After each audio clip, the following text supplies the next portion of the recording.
최근에 있는 사업의 영역 중에 그 특별하게 그 주목받고 있는 분야가 바로 그린 비즈니스라고 하는 영역입니다.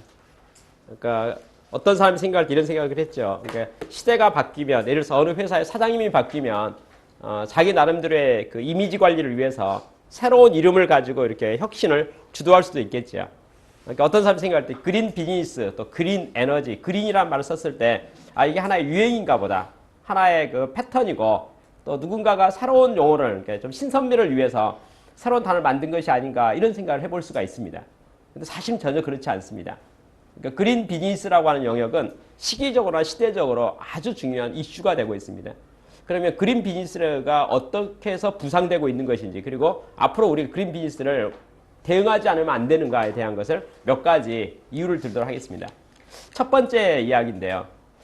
최근에 우리나라의 모든 전 세계 모든 국가에 있어서 나타나는 현상 중에 한 가지가 도시화입니다. 예를 들어서 대한민국의 1960년대에는 대한민국이 국가적으로 분류할 때 농업국가였습니다. 근데 우리나라가 제1차 경제개발을 하면서 또 2차 하면서 공장들이 만들기 시작하면서 공장에는 사람들이 많이 필요하게 되죠. 농촌에는 한 부락과 한 마을에 뭐 부락 전체 봐야 100명, 200명 되지 않았었는데 대규모 공장을 만들면서 봉제 공장을 만들고 하면서 3만 명의 인원이 필요하게 된 겁니다. 산업화가 되고 공업화가 되면서 갑작스럽게 많은 인력의 수요가 발생하면서 도시화라고 하는 용어가 만들어진 시작이 있거든요. 그래서 지금 현재 대한민국 땅이 우리가 볼 때 인구 밀도가 매우 높다고 합니다. 전 세계적으로 대한민국은 뭐 조그만 땅에서 5천만 명이 살고 있으니까 인구 밀도가 매우 높다고 말하거든요. 그렇게 말하는데 서울 수도권에 있는 인구가 대한민국 전체 인구의 거의 45%, 이제 반에 육박합니다. 이게 뭐냐? 도시화. 그래서 예를 들면 서울특별시의 시민이 몇 명입니까? 1,000만 명이 넘거든요. 그러니까 대한민국의 전체 인구가 5천만 명이라고 말한다고 생각할 때 서울특별시는 대한민국의 도시 중에 하나죠. 대한민국 5대 도시 그러면 뭐 서울특별시, 뭐 부산직할시, 부산 뭐 광역시, 그렇죠? 또 대전도 있고, 그다음에 뭐 대구도 있고, 광주도 있잖아요. 5대 도시 이렇게 말하잖아요. 근데 5대 도시 중에 가장 큰 도시 중에 하나인 서울특별시의 인구가 1,000만 명이 넘고, 수도권에 있는 서울 인근이죠. 인천을 비롯해서 수원을 비롯해서 이 수도권의 인구가 전체 인구의 반에 육박하다 하면 이건 좀 문제가 되는 거죠. 이게 자 1960년대 이전에 대한민국 농업국가였기 때문에 인구가 다 분산돼 있었고 모을 수가 없고 모을 필요가 없었거든요.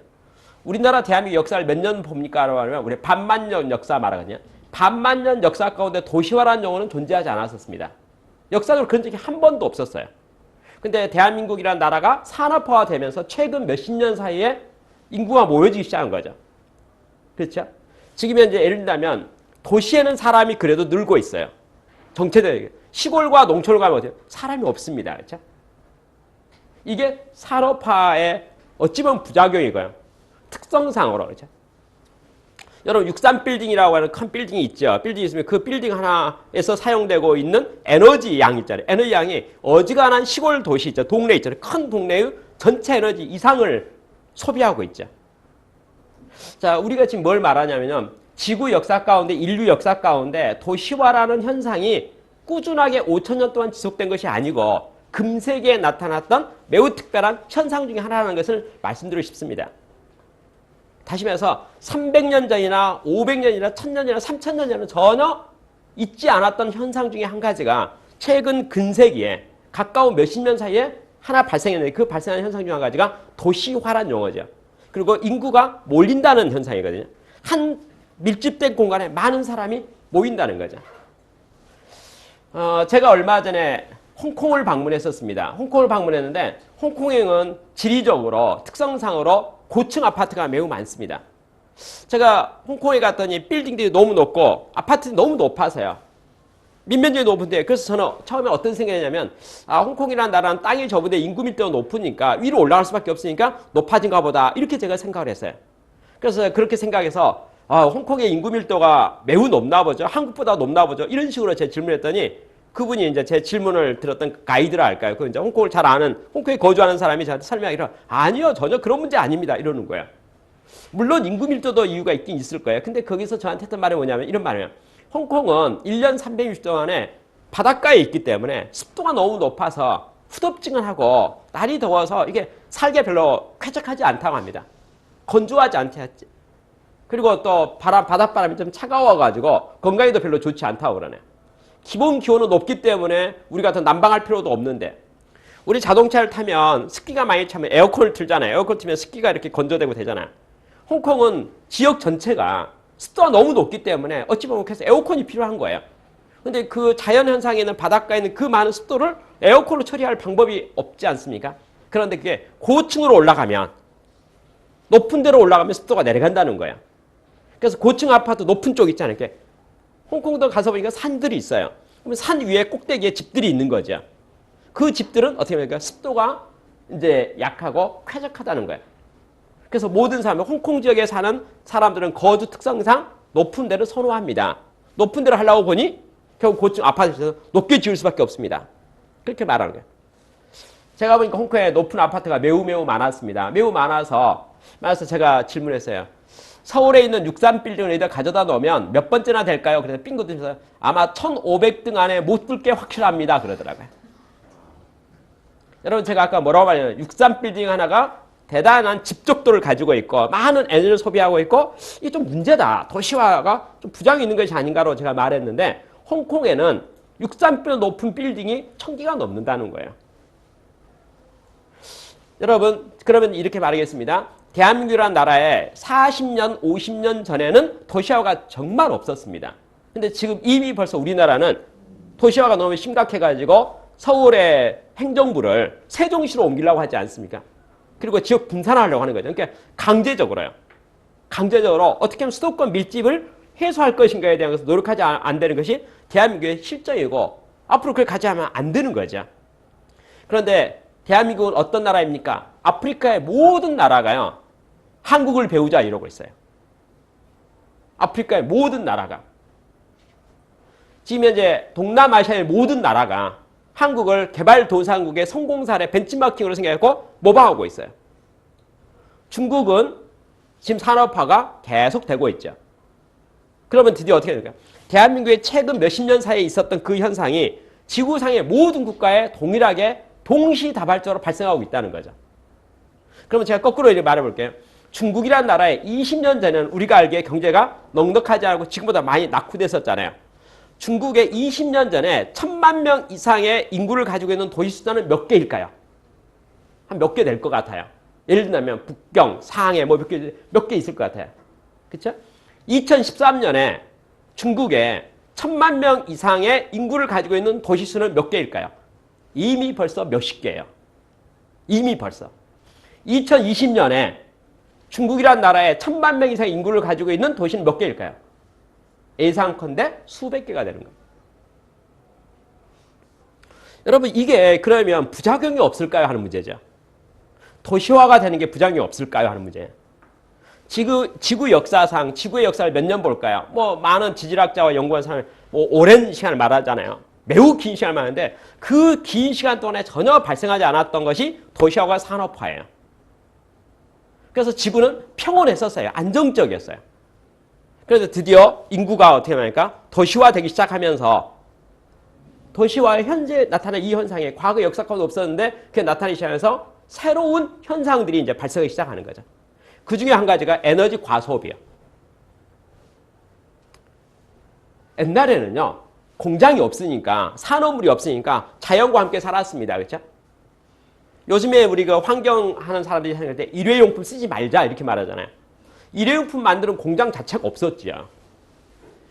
옛날에는요. 대한민국 역사를 5000년이라고 볼 때 5000년 역사 가운데 일회용품이 사용되기 시작한 것이 얼마 됐습니까? 이런 말이에요. 없었어요. 조선시대 때 일회용품 있을까요? 없었습니다. 조선시대 때, 대한민국 고려시대 때, 신라시대 때, 삼국시대 때 자연을 훼손하는 일이 있었을까요? 전혀 없었습니다. 에너지 많이 썼을까요? 전혀 없었습니다. 그런데 서서히 경쟁적으로 어떻게 합니까? 에너지가 자연이라는 게 공짜니까. 여러분 숨 쉬는 거 공짜죠. 물 마시는 거 공짜죠. 그러니까 사람이 서서히 도시화되면서 서로 경쟁되면서 서로 보면서 은근히 뭐가 됩니까? 풍요로운 자연 환경 속에서 산업이 되고 기술이 발달되면서 자연 에너지와 자연의 모든 것을 드디어 뭡니까? 많이 사용하기 시작하는 거예요. 빌딩 하나가 아까 말한 63 빌딩 하나 만들어진 것과 동시에 1년 360일 동안 돌아가면서 하루에 63 빌딩이 사용하는 에너지 있잖아요. 에너지가 심지어 어느 시골 마을에 한 동네 전체 쓰는 에너지의 몇 배를 써버리는 거예요. 63 빌딩 짓기 전에는 그런 일이 없었겠죠. 그러니 에너지가 소비되기 시작하다 보니까 지구상에 어떤 일이 되냐면 에너지의 발생 원들이 처음에는 많았으니까 했지만 서서히 고갈되기 시작하는 거죠. 여러분 그러면 그중에 에너지 원 중에 한 가지를 한번 석유를 말해볼게요. 원유를 말해보도록 하겠습니다. 원유는 어떻게 만들어졌을까요? 땅속에 있는 그 석유 있잖아요. 원유는 어떻게 만들어졌을까요? 우리가 알기에 옛날에 그죠? 우리 지구의 역사를 말하면 지구 옛날 역사에 공룡 시대가 있었습니다. 공룡이 큰 육식동물들이 있었죠. 그것만 있었던 게 아니고 거기에 많은 숲풀이 있었는데 나무들도 아주 뭐 산림들이 있고 밀림들이 있었습니다. 근데 어떤 연유로 이 지구상에 큰 변화가 발생했습니다. 뭐 많은 의견들이 있죠. 뭐에서 화성이 뭐 운석이 크게 충돌해서 그렇다라부터 시작해서 여러 가지 많은 의견들이 있어요. 그렇지만 결론은 뭐냐? 공룡이 멸절되고 말았습니다. 멸종도 말았어요. 그리고 덮이고 말았어요. 그래서 한 지층에 그것들이 이제 쌓이고 말았습니다. 시간이 지나면서 쌓여가지고 땅속에 묻히고 말았는데 묻히고 나니까 위에서 누를 힘이 있잖아요. 꽉꽉 눌러가지고 마치 참기름 짜듯이 큰 나무, 높이로 봐서는 수백 메타 되는 이 나무 층들이 눌려갖고 5cm, 5m 이렇게 쪼아버린 거예요. 이렇게 탄탄하게 쪼아버려갖고 꽉 누르니까 진짜 참기름 있잖아요. 기름 꽉 눌러놓으면 뭐합니까? 참기름 나오잖아요. 그게 원유지야. 그게 땅속에 묻혀있는 거예요. 20, 30년 전의 역사에 나오는 영화를 보면 미국의 텍사스에서 이렇게 코끼리같이 생기고 이렇게 하면서 드디어 뭐합니까? 원유를 깨는 거죠. 땅속에 파니까 기름이 있다 그 말이죠. 요즘에 땅이 있습니다. 기름 나왔어요. 지금은 어떻게 되느냐? 지표면에 가까운 곳에 있는 곳 있잖아요. 기름 다 파버렸어요. 요즘에 FPSO랄지 뭐 특수선들이 있습니다. 그게 특성이 뭐냐면요. 1000m 이상 되는 바다 해저 속에 있는 기름을 파내는 배예요. 옛날에는 약간 파면 5m, 10m, 30m 시추를 하면 원유를 헬스했다는 거죠. 근데 지금은 전 세계 그걸 다 했어요. 그 말은 거꾸로 말하면 어떻게 됐을까요? 땅속에 있는 기름, 옛날에 산림자원들 있잖아요. 그 자원들이 땅속에서 묻어놨는데 그것들을 다 해가지고 불태워가지고 다 에너지로 소비시키고 말았다는 거죠. 그랬더니 드디어 그 탄소 있으니까 산소가 겹쳐서 CO2, 이산화탄소 있잖아요.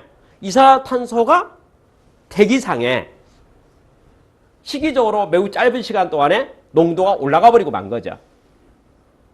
이산화탄소가 많아지는 것이 무슨 문제 있습니까? 변화가 생기는 거죠. 환경의 변화가 생기는 거죠. 이산화탄소 층이 생기니까, 이산화탄소 많아지니까, 이산화탄소 공기보다 가벼우니까 떠서 공기층에서 지구를 둘러싸고 있는, 지구에 이제 있으면 공기들이 누르고 있지 않겠습니까? 그 중에 이산화탄소 층이 만들어지기 시작하면서 드디어 뭐가 됩니까? 많은 현상이 발생하기 시작하는 거예요. 그 중에 나오는 단어 중에 하나가 지구 온난화 이런 말을 하죠. 온실 효과를 말하자. 예를 들어서 태양빛이 한국에 이렇게 땅에 도착해서 반사해 나가는 거 있잖아요. 근데 구름층이 딱 있고 듣고 있으니까 내려왔다가 나가면서 다시 튕겨가고 다시 떨어져 버린 거야. 에너지가 100이 들어왔는데, 그러니까 태양 에너지가 우리 지구상에 100이 들어왔어요. 60은 남아있고 40이 튕겨 나갔어요. 그래서 60 갖고 먹고 살았거든요. 그런데 100이 들어왔어요. 60은 그대로 있고 40이 튕겼는데 튕긴 것 중에서 10이 40이 10이 다 쉬어버리는 거예요. 그러면 에너지가 어떻게 되겠습니까?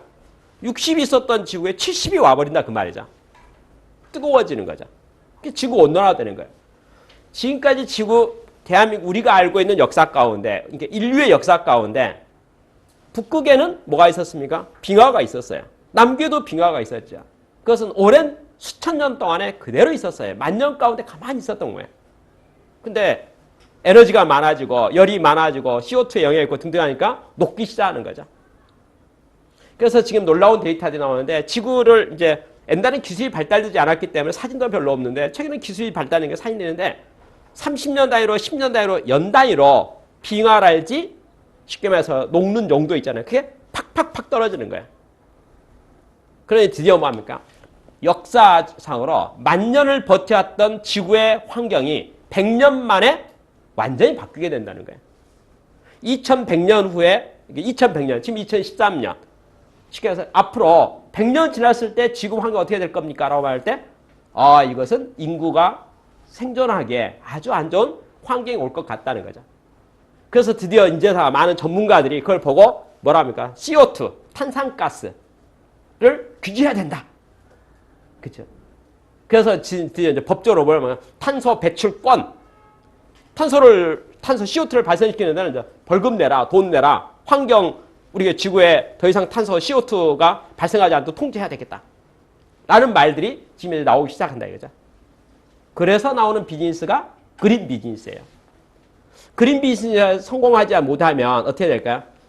지구 환경이 매우 급속하게 변화가 생겨. 그 변화라고 하는 것은 어떻게 됩니까? 우리에게 아주 많은 일들이 생기죠.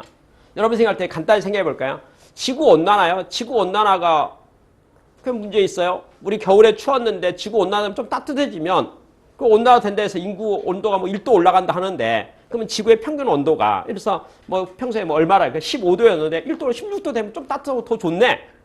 지구온난화가 무슨 재앙이에요? 이렇게 말할 수도 있겠죠. 예를 들어서. 근데 그렇진 않아요. 사소한 변화라고 하는 것이 많은 파급 효과를 일으키기 시작하거든요. 빙하가 녹는다는 것이 어떤 효과를 일으켜요? 자, 예를 들어 볼까요?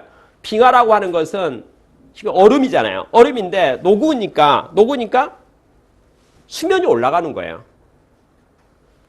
지금 지상에 이렇게 물에 떠 있는 빙하들이 녹으니까 물이니까 물덩어리니까 그 보니까 남극대나 북대는 물덩어리가 이 빙하 덩어리가 금속이 보니까 꽤 되는 거예요. 그래서 드디어 어떻게 합니까? 태국이란 나라의 수도가 방콕인데 방콕이 바닷속에 들어간다는 거예요. 왜냐하면 방콕이란 도시의 지표면 있잖아요. 지표면에 해수면 높이가 너무나 낮아가지고.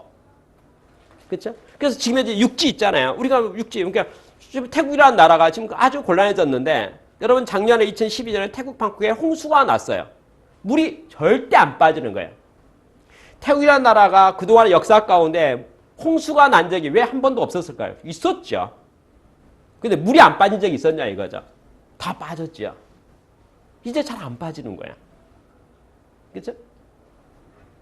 태풍이 몰아치면 우리 옛날에 태풍이 많이 있었지만은 태풍에서 견딜만한 태풍이었어요. 그리고 태풍이 오면 도리어 좋아했어요. 바닷물도 한번 휘쳐주고. 그렇죠? 근데 요즘에 나오는 무서운 태풍들 있잖아요. 쓰나미 같은 거 있잖아요. 그렇죠? 부터 시작하는 큰 태풍들. 쉽게 말해서 쓸어버리는, 도시를 없애버리는 그런 태풍들이 옛날에는 별로 없었는데 앞으로는 지구 환경 가운데 더 그런 환경들이 발생하기 시작하는 거죠. 지금 현재 우리 대한민국에 나타나는 간단한 현상 중에 한 가지가요. 겨울이 더 추워져 버리고 여름이 더 따뜻해져 버리는 거예요. 여름의 온도가 몇 도입니까? 이렇게 말할 때 35도까지 올라가는 거예요. 여름에. 겨울에 얼마나 춥습니까? 영하 20도까지 내려가는 거예요. 그래서 대한민국 사람이 드디어 한반도에서요. 여름에는 35도에서 살고 겨울에는 영하 20도 사니까 55도의 온도차 속에서 살게 됐어요. 옛날에 이렇게 편차가 심했을까요? 아니요. 폭지 넓어져 가고 있다는 거예요. 해류의 흐름이 바뀌고 있어요. 옛날에 빙하가 있으니까 꽉 막고 있으니까 물이 못 지나가잖아요. 예를 들어서 물의 흐름이 통제되는데 녹아버리니까 바다가 되고 넓어지니까 해류의 흐름이 어떻게 될까요? 바뀌게 되죠. 경로가 바뀌게 되는 거죠. 그러면 지금까지 지구 환경이 나름대로 평행작용을 해갖고 나름대로 사이클들이 있잖아요. 뭐 제트기류가 있고 해류가 있고 그래서 나름대로 질서에 있어서 그대로 안정적으로 평행을 하고 있었던 것들이 어떻게 됩니까? 변화가 생기니까 틀어지니까 그게 파급이 되고 싹 바뀌어가는 거죠. 육지가 작아져가고, 그죠? 작아져가죠. 환경이 바뀌게 돼요. 지구 온난화의 현상을 만들고. 그런데 우리가 아쉽게도 우리 인류가 뭘 가지고 있지 않습니까? 도시화를 모두가 추구하고 있는데 그걸 스톱시키지 못하고 거꾸로 가지 못한다는 거예요. 에너지 소비량이 계속 많아져 가는데 많아져가고 있는 중인데 그걸 통제하거나 줄이지 못한다는 거예요.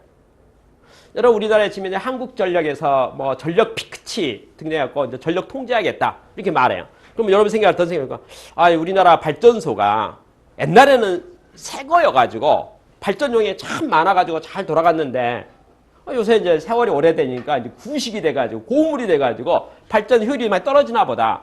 그래서 이게 에너지가 발생이 적어져서 문제되나 보다. 이렇게 느낄 수가 있어요. 아니 옛날에는 전력 문제가 없어, 전력 대란이 없었는데 왜 갑자기 이렇게 막 민방공 훈련하듯이 이렇게 훈련도 하고 그래? 언제라도 한번 이렇게 전력 대란을 갖고 전력이 딱 끊어졌을 때 우리가 어떻게 대응할 거예요? 훈련도 한다 이거죠. 예를 들어서 왜 이런 일이 생겼을까? 여러분 절대적으로 대한민국의 전력 에너지가 줄고 있지를 않아요. 아무리 생산하더라도 더 빨리 소비해버리면 모자라게 되는 거죠. 그렇잖아요. 소비 속도가 빨라버리면. 생산량이 늘어나고 있는데 생산이 늘어나고 있는데 소비량이 더 기울게 올라가 버리면 어떻게 합니까?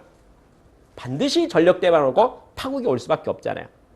그래서 많은 지구 환경을 염려하는 지구 과학자들이 연구한 결론이 뭐냐면 이 상태로 100년이 가면 인류는 멸망할 것 같다는 위기의식이 생기는 거예요. 반만년 역사를 가던 대한민국이 100년 지났을 때 우리가 이 정상적인 인류가 정상적으로 생활하기 어려운 환경이 될 것 같다는 거예요. 그러면 그것을 시정하고자 하는 노력은 반드시 있어야 되잖아요. 그래서 뜨는 게 바로 그린 비즈니스예요. 그린 비즈니스를 하지 않으면 어떻게 될까요? 아까 말한 그 속도가 가속적으로 나빠져가고 있는 지구 환경이 쉽게 말해서 결과가 보여버리는 거죠. 그린 비즈니스를 하자라고 하는 말 속에는 뭐가 있습니까? 그것을 일단은 가더라도 속도를 늦추거나 아니면 그걸 예방하거나 방법을 찾아서 그것을 해결했으면 좋겠다. 그죠? 라고 하는 의지가 담겨 있는 거죠. 그리고 은근히 기대하는 것 중에 한 가지는 사람이 머리가 참 영리하니까 그린 비즈니스를 잘 해가지고 우리가 실수로 도시화하면서 했겠다 이런 모든 문제들을 한 10년 만에 완벽하게 해버릴 수 있는, 해결할 수 있는 무슨 좋은 솔루션과 방법이 있었으면 좋겠다. 그게 있으면 정말 우리가 실수를 했지만 실수라는 게 모든 일에 부작용이 있겠지만 산업화의 부작용이 있겠지만 부작용이 있지만 또 우리가 지혜롭게 대응하게 되면 부작용을 또 해결해서 처리할 수도 있잖아요. 그런 방법이 있지 않을까라는 기대하면서 보다 나은 그린 비즈니스를 어떻게 할 것인가에 대한 연구 좀 해보자 라는 개념이 이제 나오는 겁니다. 그래서 이 문제는요, 그린 비즈니스에 대한 문제는 선택의 문제가 아니고요, 필수 문제입니다. 그리고 천체적이 될 문제가 아니고 시급한 문제입니다. 해도 되고 안 해도 될 문제가 아니고 중요한 문제입니다. 그러면 이것을 우리가 어떻게 잘 다룰 것인가에 대한 많은 의견들이 있게 되는 거죠. 그렇죠? 그래서 거기에 관계돼서 드디어 뭘까? 그럼 그린 비즈니스를 효과적으로 우리가 잘 수행하려면 무엇을 알아야 되겠고 뭘 어떻게 해야 될 것인가에 대해서 이 책에서 그러면 여러분 우리가 하는 다양한 비즈니스 영역들이 있습니다. 근데 그중에서 이 그린 비즈니스라는 영역에 대해서 우리가 한번 연구해보고 거기에 대한 것들을 좀 봐야 되겠습니다. 라고 하는 것이 시작 이야기입니다. 근데 여기에 나와 있는 키워드가요, 이게 결론이 큰 중요한 결론이 한 서너 가지가 있어요. 그게 가장 첫 번째 결론이 뭐냐면 공감대 형성이라는 단어예요. 여러분 제가 오늘 여러분 앞에 강의하는 입장에서 자료를 정리하고 이 책에 나와 있는 내용들 있잖아요. 그래서 환경, 왜 그린 비즈니스를 해야 되는 가 필요성에 대한 내용을 썸머리 해가지고 제가 여러분 설명해 드렸거든요. 근데 여러분 제 설명을 듣고 나서 딱 들어보니까 갑작스럽게 걱정이 생기네요. 무슨 정말 그러네? 큰일 났네? 이거 뭔가 해야 될 것 같네? 대한민국 정부에서 대책을 세워야 될 것 같네? 이게 갑자기 우리가 이 방에서 제 이야기를 듣자마자 듣기 전에는 태평스럽게 이 방에 들어왔는데 듣는 시간을 한 10분 듣고 나니까 갑자기 걱정이 싹 되면서 아니 다음 대통령의 국정과제 속에 이 그린 에너지, 그린에 대해서 뭐 답이 있나? 부터 시작하고 갑자기 막 생각이 복잡해지지 않습니까? 그런데 대한민국 5천만 인구와 똑같은 생각을 해야 되는데 그 생각을 하고 있습니까? 그 말이죠. 우리도 이 방에 들어오기 전에 제 말을 듣기 전까지는 걱정 안 했었는데 심각성을 느끼지 않았었는데 한 사람 잘해가지고 지구 환경이 좋아질 수 있을까요? 이 말이죠. 아니죠. 다 잘해야 되는 거잖아요. 그래서 첫 번째는 공감대 형성이거든요. 필요성을 느껴야 되는 거죠. 여러분 개선의 목적에서요, 잘해보자는 의미에서 안 좋은 숫자를 2개 불러볼 테니까 느낌이 어떤가 보세요. 대한민국은 아직은 선진국까지 매우 높은 수준의 선진국은 아닙니다. GNP가 우리 2만 불 수준이라고 말하는데 일본만 해도 한 4만 불 되는 것 같고 유럽의 대부분의 나라들이 4만 불, 5만 불, 6만 불 이렇게 하니까 아직 우리나라가 선진국 2만 불 커트라인, 이게 OECD 국가랄까 선진국의 반열에 들어섰지만은 선진국 중에서는 좀 밑에 시켜서 입학 허가는 받아놨지만은 높은 수준의 선진국은 아직은 아닌 것 같거든요. 그렇죠. 그런데도 불구하고 대한민국이 차를 많이 가지고 있는데 우리 산업화들 다 차 있잖아요. 차를 국민수로 나눴을 때 차의 내부 실내 면적이라는 게 있거든요. 그렇죠. 면적이 대한민국이 1등입니다. 세계 1등. 한국 사람이 허세가 크다는 거예요. 체면이 있다는 거예요. 보여주기를 좋다요. 과시욕이 있다는 거예요. 그래서 차를 큰 걸 타요. 그러면 차를 크다는 거 작은 것을 의미를 말해볼까요? 차가 작은 차 있잖아요. 마티스. 몇 cc일까요? 800cc예요. 800cc라는 것은 차가 가면서 엔진 실린다 용량 있잖아요. 자, 엔진 용량이 800cc의 용량으로 뻥뻥뻥 하면 차가 간다 그 말이에요. 대형 승용차는 얼마 갈까요? 제너시스 얼마 갈까요? 3400cc. 그럼 마티즈보다, 그쵸? 마티즈보다 800에다가 5를 해야지, 4를 해야지. 4, 8에 32. 4배가 넘네요. 마티스 차 4대 있잖아요. 4대하고 제너시스 한 대가 에너지 소비가 똑같다는 거예요. 같은 사이클 타임에서 소비되는 에너지 있잖아요. 차 평수가 크다는 말은 뭘 말합니까? 제너시스하고 마티스는 작지요. 실내면 작잖아요. 그쵸? 제너시스는 그보다 크지 않겠습니까? 중형차, 대형차면. 이렇게 크지요. 한국 사람이, 일본 사람은 마티스 타고 돌아다니고 있는데 한국 사람은 제너시스 타고 다닌다. 이런 말을 하는 거예요. 근데 평수가 대한민국이 세계 1등이라고 하면 GNP는 1등이 아닌데, 국민소득은 1등이 아닌데. 그렇죠? 일본만 해도 경차의 사용 비율이요. 전체 차량의 30% 된다고 그래요. 대한민국은 아무도 경차 안 사려고 그래요. 뭐 때문에? 체면 때문에. 경제성을 떠나서 체면 때문에. 그러면 에너지 소비는 어떻게 될까요? 일본보다 한국이 인당 평균 에너지 소비가 적지 않다는 거죠. 그렇죠? 하루 한 사람이 배출하는 쓰레기 양이 대한민국이 세계 1등이에요.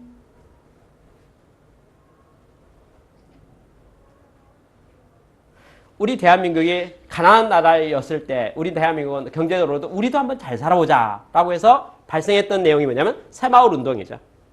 새마을 운동을 통해서 오늘의 경제를 이루어왔어요. 현재 우리나라는 절대적으로 전 세계 전체 국가로 봤을 때 절대로 가난한 나라가 절대 아니거든요. 경제적으로 봤을 때 상위에 있는 나라예요. 근데 우리의 수준에 비교했을 때 에너지 소비에 대한 것과 지구 환경 파괴에 대해서 혁혁한 공을 세우고 있다는 부담감이 생긴다 그 말이죠. 그러면 지금은 이제 뭐 해야 될까? 새마음 운동을 해야 되는 것이 그린 에너지, 그린 비즈니스예요. 새마음 운동. 있잖아요. 우리가 지구를 사랑해야 되고요. 환경을 사랑해야 되고. 내가 돈이 있다고 해서 맘대로 써도 되는 권리가 있는 건 아니에요. 그렇죠? 배려도 필요하죠. 그게 그린 에너지, 그린 비즈니스를 왜 우리가 해야 되는가에 대한 관심이에요. 그래서 지금 정부에서도, 대한민국 정부에서도 말입니까? 그린 비즈니스에서 장려를 해요. 장려하는데 문제는 어디냐? 대한민국의 그린 비즈니스의 환경 운동을 하는 사람의 소수 있잖아요. 소수만 이걸 가지고 자료도 만들고 강의도 하고 세미나도 하고 막 떠들고 있지 99%의 대한민국 전 국민이 관심이 없다는 거죠. 그래서 해결될 수 있을까요? 이 말이죠. 그래서 이 책에서는 뭐냐면 보다 나은 그린 비즈니스를 위해서는 1단계 첫 번째로 제일 중요한 게 공감정성 프로젝트가 필요하다는 거야. 쉽게 말해서 전략하는 건 그 다음 문제지만 이게 에너지 과소비라는 게 문제구나. 도시화도 문제구나. 그렇죠? 여러 가지 문제, 이게 자원을 지나치게 많이 낭비하는 것도 문제구나. 그래서 문제 인식에 대한 것을 먼저 형성하는 것. 그게 매우 중요하다는 거죠. 그게 돼야지 드디어 뭐가 됩니까? 그 다음 단계를 넘어갈 수 있는 거죠. 근데 뭐라고 이 책에서 주장하는 바는 전 세계에 실질적으로 위기는 다가오고 있고 위기는 와 있고 이미 위기는 시작됐음에도 불구하고 관계된 모든 사람이 위기의식을 전혀 느끼지 않고 있으니 이걸 어찌하면 좋겠습니까? 이 책을 읽는 많은 사람들이요. 공감정성에 대해서 적극적으로 투자하고 노력하고 활동을 하는 게 좋을 것 같습니다. 그게 안 되고 우리가 자각하지 않고서 그것을 어떻게 해결할 수 있을까요? 그렇죠? 여러분 비유 중에요. 그 개구리 잡는 비유가 있어요. 어떻게 개구리 잡냐면요. 그릇에다가 개구리를 넣어놨습니다. 물속에 개구리가 놀고 있어요. 근데 불을 떼는데 불을 정말 미약한 약한 불을 떼는 거예요. 여러분 그릇에 물이 있는데 물속에 개구리가 놀고 있는데 불을 떼요. 밑에 불이 붙고 있어요. 온도가 올라가요. 근데 너무나 천천히 올라가는 거예요. 개구리가 온도 변화에 대해서 전혀 느끼지 못해요. 따뜻해요. 그냥 더 몸이 느근해져요. 그렇죠? 온도는 계속 올라갑니다. 계속 올라가요. 견딜만 해요.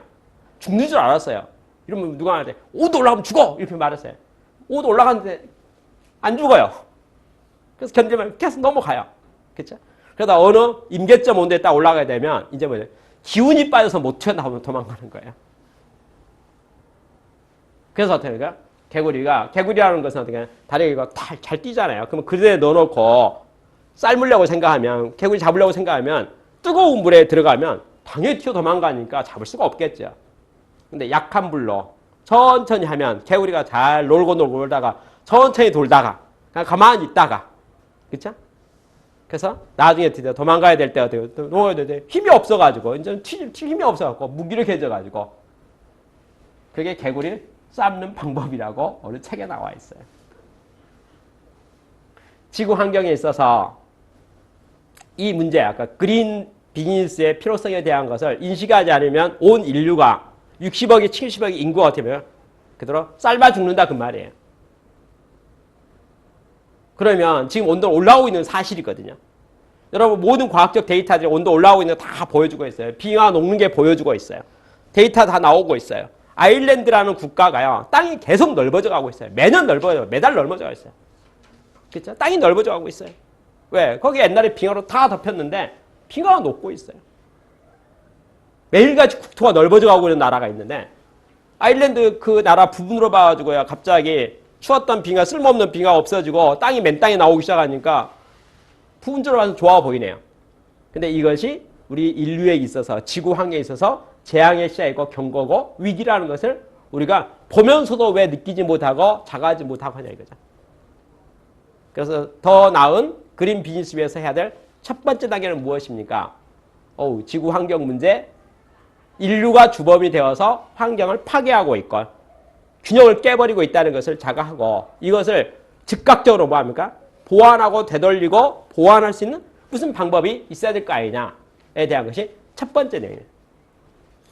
두 번째는 이 환경 변화를 개선하기 위해서는 드디어 노력이 필요하다는, 구체적이고 실행적인 노력이 필요하다는 거죠. 그래서 이 책에서는 좋은 기업을 하나 소개했어요. 예를 들면 버진이라는 그룹을 소개했는데 버진이라는 그룹은 이 문제에 대해서 관심을 가지고 역사도 오래되지 않았어요. 2006년부터 지금으로부터 7년 전부터 드디어 뭐라 했냐면 우리는 친환경 제품 만들겠다는 거예요. 쉽게 말해서 일회용 쓰레기 나오는 거 안 만들겠다는 거예요. 우리가 하는 것은 자연으로 돌아갈 수가 있고 자연을 훼손하지 않는 물건 만들겠다는 거예요.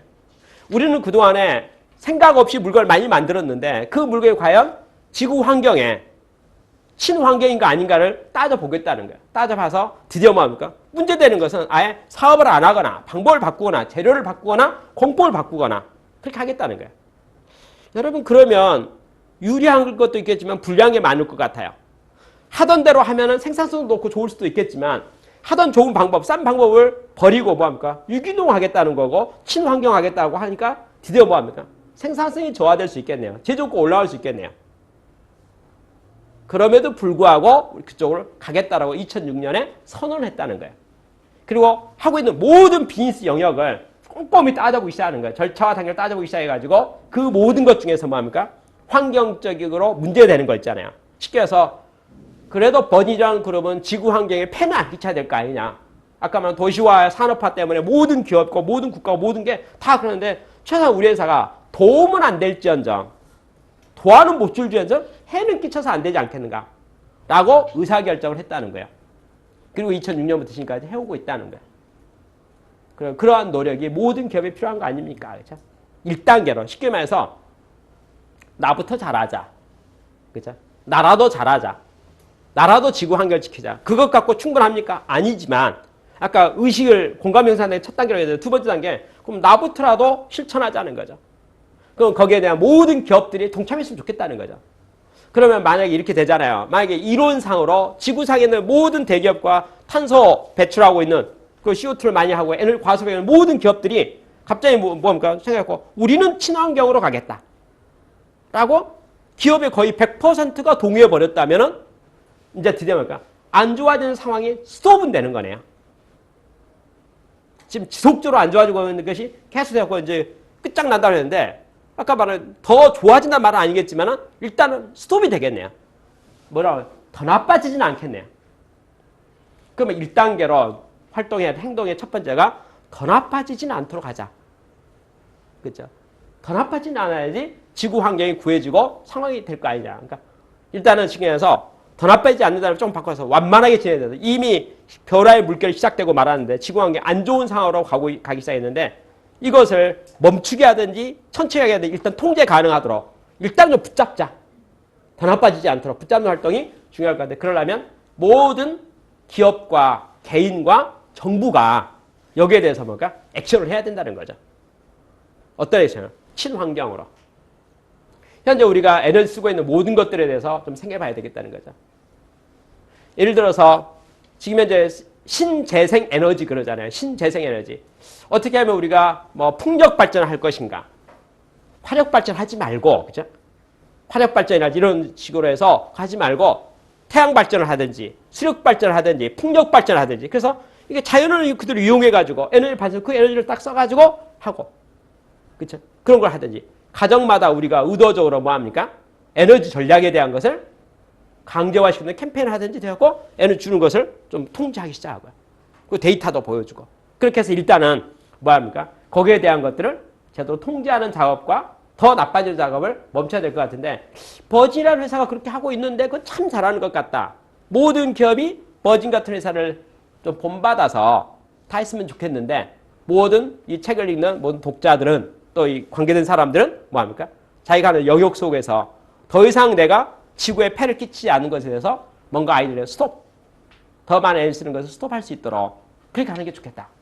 라고 하는 것을 이제 두 번째 단계로 제안하고 있어요. 근데 이제 문제는 뭐냐면 그래가지고 해결됩니까에 대한 거예요. 그렇죠? 아까 말한 우리가 전부 동참해서 노력해서 우리가 지구환경에 폐를 끼치지 않게 노력하면은 수소문 될 수 있지만 이미 저질러 놓은 많은 것들 어떻게 회복시킬 것인가요? 에 대해서는 드디어 뭐냐 체계적이고 전략적이고 과학적이고 방법을 잘 지내야 될 거 아니냐 그 말이죠. 그래서 나온 영역이 뭐합니까? 이제 해소하는 영역 있잖아요. 그게 바로 그린 비즈니스의 영역이에요.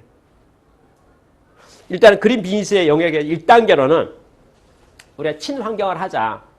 지구의 친화적인 활동을 하자라고 하는 걸 시작했는데 이제는 뭐합니까? 그것을 효과적으로 통제하고 원상복귀시키는 우리가 만들었던 부산물들 우리가 잘못해서 환경이 안 좋아졌던 것을 다시 정상적 환경으로 바꾸는 데 대한 복원에 대한 활동들이 필요한 거 아니냐 이거죠. 그래서 드디어 나오는 것이 환경산업, 이게 그린 비즈니스. 환경산업. 환경을 어떻게 하면 다시 원시시킬 것인가. 보호시키기에 대한 것들이 드디어 나와야 되는 거죠. 그러려면 드디어 4단계가 필요하다는 거예요. 첫 번째는 환경산업에서 영역들이 뭐가 있는가에 대한 것을 들여다봐야 된다는 거죠. 보호시킬 테마가 뭔지에 대한 거. 뭐가 많은지. 아까 말한 대로 하면 지구상에 CO2 가스가 너무 많이 분출되어 있다는 거죠.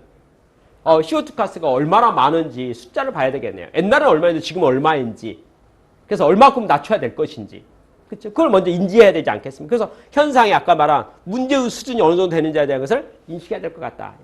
2번은 모든 비즈니스하는 사람들이 모든 영역 속에서 나름대로 그 숫자를 낮추기 위한 개선안들이 있잖아요. 상품 개발하든지 서비스를 개발하든지 뭐 개발해가지고 그걸 아이디어를 내야 될 것 같다. 서비스를 이제 드디어 사업을 만들어야 될 것 같다. 비즈니스 모델을 만들어야 될 것 같다. 나는 이렇게 하고 이걸 줄이겠습니다. 나는 이렇게 해서 이걸 줄이겠습니다 하는 것들을 만들어가야 될 것이 아닌가. 그렇죠? 그게 드디어 이제 아까 말한 인지하고 났으면 그 다음에 비즈니스 모델을 개발하는 거. 나는 이렇게 해서 이거 하도록 하겠습니다. 나는 뭐 효율적이지 않을지 몰라 나는 그래도 이렇게 하는 게 좋겠습니까? 나 이거 하겠습니다 하는 것들을 만들어 가야 될 거 아닌가. 비즈니스 모델을 만들었으면 효과가 그대로 나올지 안 할지는 모르겠지만 일단 한번 해봐라는 거죠. 그걸 이 책에서는 시험 운영이라고 그랬어요. 시험 운영. 여하튼 얼마나 좋아질지 정말 효과가 있을지는 모르겠지만 해봐라. 그렇죠? 그 아이디어를 새로운 아이디어를 가지고 한번 그 비즈니스 그에 대한 것을 한번 해봐라. 해보면 결과가 어떻게 될까요? 효과가 있긴 있겠네요. 있긴 있는데 그것이 얼마나 효과가 있을지에 대한 것은 해보고 그 다음에 미흡하다고 생각되면 계획보다 미흡하다고 생각하면 아이디어를 내서 보완해서 그걸 또 해가면 나름대로 효과가 있지 않겠냐 이거죠. 그렇죠? 그렇게 해서 드디어 효과가 나오는 방식이 표준화되고 나오게 되면 그것들을 이제 지속적으로 뭐 합니까? 확산 전개에 가서 이제 성과가 극대화될 수 있도록 시범으로 나왔으니까 이렇게 하면 준다. 이렇게 하면 이게 도와준다. 라고 말하니까 그것을 키워가라는 거죠. 예를 들어서 제가 어느 자료를 봤더니 이 책에 나온 자료는 아니고 어떤 자료를 봤더니 누가 이런 아이디어를 냈어요. 그 땅속에 원유가 있었던 지역이 있는데 기름을 빼고 나니까 그 자리가 이제 비어버린 거예요. 그러니까 지금 어떻게 됩니까? 많은 지역에서 푹푹 땅이 꺼지는 현상이 발생하는 거예요. 지하수 물을 너무 많이 이제 땅 속에 물이 있고 원유가 있었는데 그걸 이제 우리가 펌프질 해가지고 다 빼가지고 사용하다 보니까 지하수가 고갈되고요. 원유가 없어지니까 제 땅 속에 이제 공동이 생기기 시작한 거죠. 그렇죠? 근데 옛날에는 아까 지표면서 가까운 곳 있잖아요. 가까운 곳 땅을 팠었는데 지금은 이제 막 1km, 2km 뚫기 시작했다 이게 말이에요. 그러면 어떻게 됐냐? 1km 밑에 땅 속에 공동이 이제 거기 원유가 있었어요.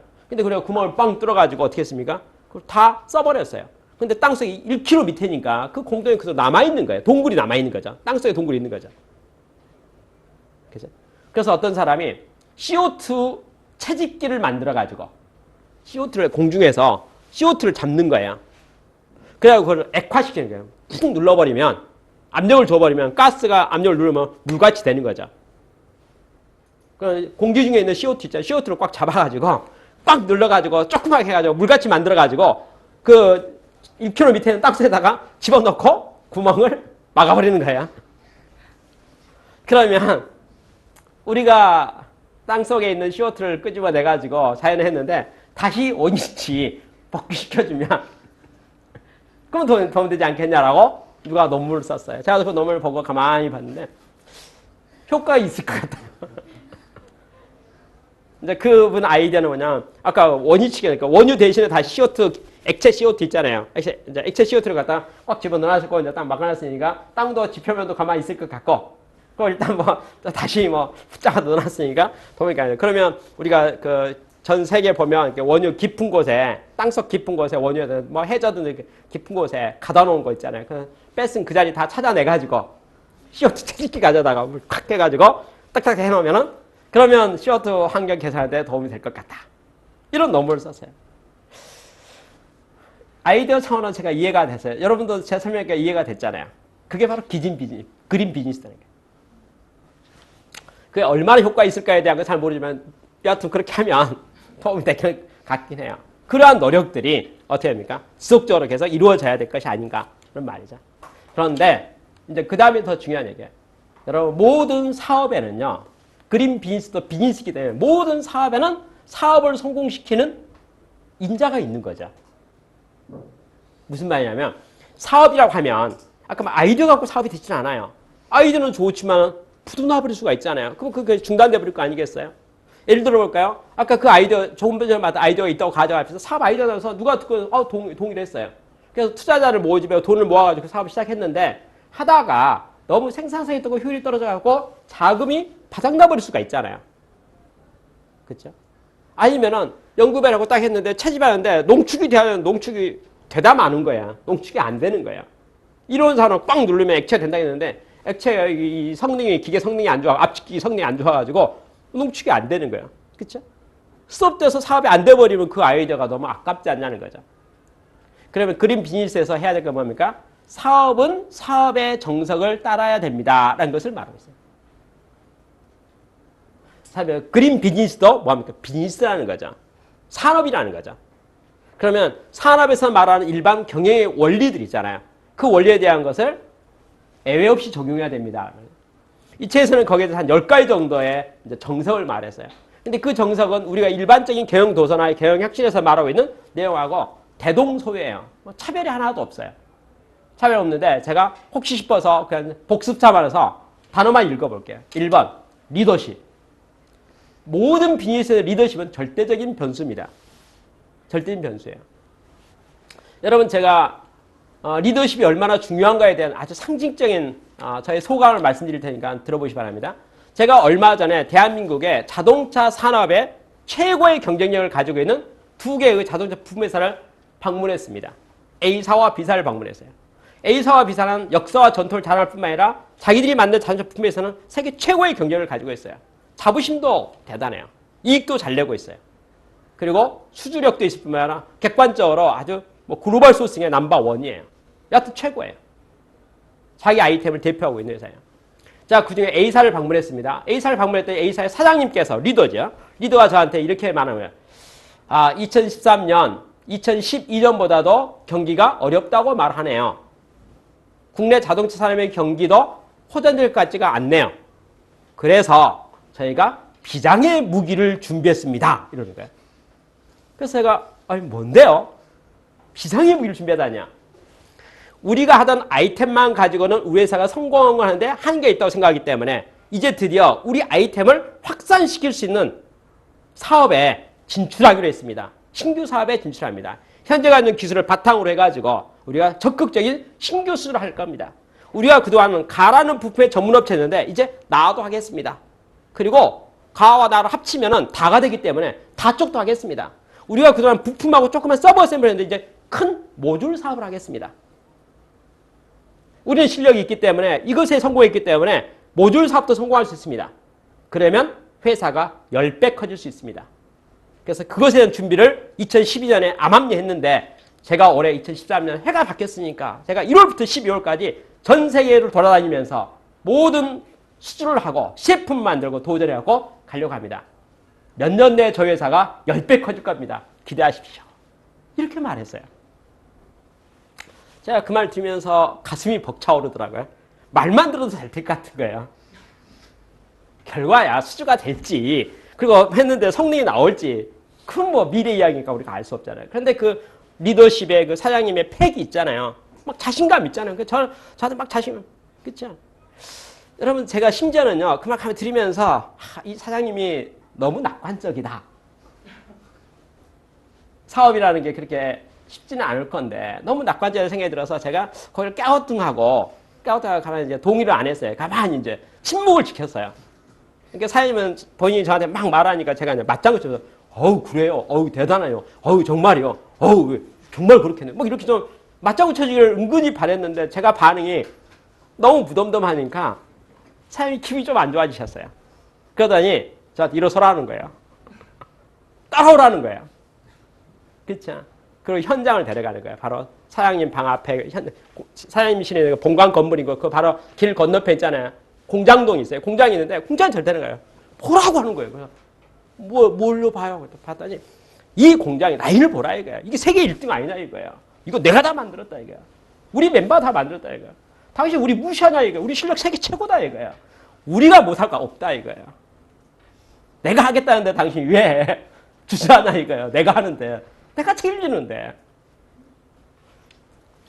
그분의 열정에 제가 질려가지고 예, 잘 될 것 같습니다. 라고 동의를 했어요. 그게 A사예요. B사를 갔습니다. B사 똑같은 회사예요. 다 대한민국 자동차 부품 회사예요.